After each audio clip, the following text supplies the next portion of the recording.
Laurie Johnson, Director of Family Promise of Cape May County. And I'm Kathleen O'Neill, the case manager. At a time when we are told to stay home, keep safe, we need to remember that families who are homeless cannot do this. They're not in a healthy place and they're not safe. If they're not living outside, they're living in cars. Or worse, voucher motels where children often witness drug use and violence. This was their reality before the virus and will be their reality once we get through this, unless they get help. Family Promise is that help, a partnership of congregations coming together to provide just that, a healthy and safe place to be while they work to get back on their feet. Because they don't have to worry about where the next meal is going to come from, and they don't worry about where they're going to sleep. The churches have that, hospitality. For those of you that may not know, we are a national program that started over 30 years ago in the state of New Jersey. We've been operating 11 years. As of yesterday was our anniversary. Happy anniversary. We do have guidelines that we have to strictly follow.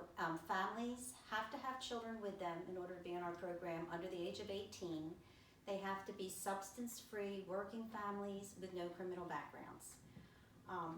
And as I said, yesterday was our anniversary, but we could not do this, I could not do this without the volunteers. The volunteers are the heart of our program, and they have made my job so much easier. And Laurie will tell you more about that. So volunteers through the churches, they take their Sunday school rooms and turn them into bedrooms. They greet their new families when they arrive with a homemade meal. Volunteers spend the evening with families, helping with homework, playing games, and just getting to know their guest. Each one of our 16 host churches provides that type of hospitality for 1 week, 4 weeks a year on a rotating basis. We also have 18 support churches that help as well. And we have a van driver, and the van transports those families every day from the day center to the churches and back to the day center in the morning. One of the great things about our program is just that families do get to stay in their same schools while they're in Family Promise. We've served 152 children, and they are also the heart of our program. We want children's lives to be as normal as possible for them, and Family Promise allows that. We have served, well, really many, many families, and 80% of them are still out there in the community, even after 10, 11 years, and they're still doing it. Family Promise, although there is no religious obligation, many of the families they're part of our lives now, and they do even serve in the churches now. One of the reasons, or many of the reasons families could become homeless is basically lack of affordable housing in our county.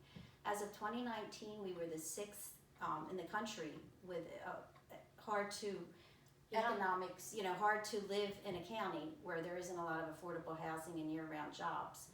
But thankfully our families are doing it, and we do have different programs that we support. We have a stabilization program that has budgeting classes and also has trauma counseling, because there's many reasons people can become homeless, and it's not always just needing the house, we found out.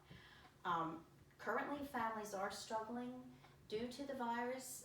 Many of them had non-essential jobs, and they haven't been able to even get their unemployment yet, or their jobs haven't even started yet.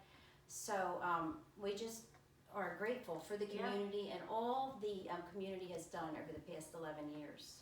Right, so we just want to keep our families on track. They've been doing good since they went through the program. They've been doing good through our stabilization, but we need help more than ever at this time because we don't use government money. So for those of you that have been to our fundraisers, that is how we keep our doors open. It's the different fundraisers we have, and especially our thrift shop. Our 2-year-old thrift shop is really thriving, not only helping families with essentials, but the money that we earn from keeping the thrift shop open really helps them with all the little things that they may need, well, little to us, but maybe a car repair or help with an electric bill. We're able to do this during their fragile part because of our fundraising and thrift shop. So we hope you'll be able to continue to support us in any way, and we thank you for chiming in. Yeah, if you'd like to hear more about us, check out our website. Yeah, it's familypromisecmc.org. God bless.